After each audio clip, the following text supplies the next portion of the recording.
Providing a clean and healthy school environment for students and staff is a priority as students return to the classroom.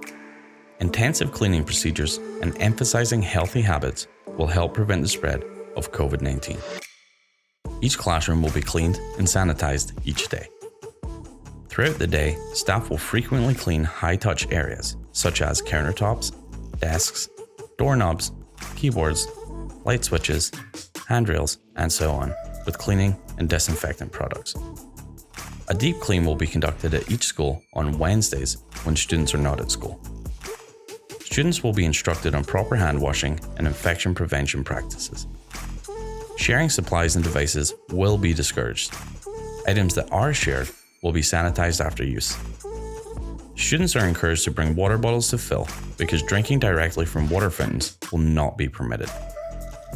Students will use hand sanitizer when entering and exiting the classroom and will be expected to wash their hands or use hand sanitizer once every hour and before and after eating.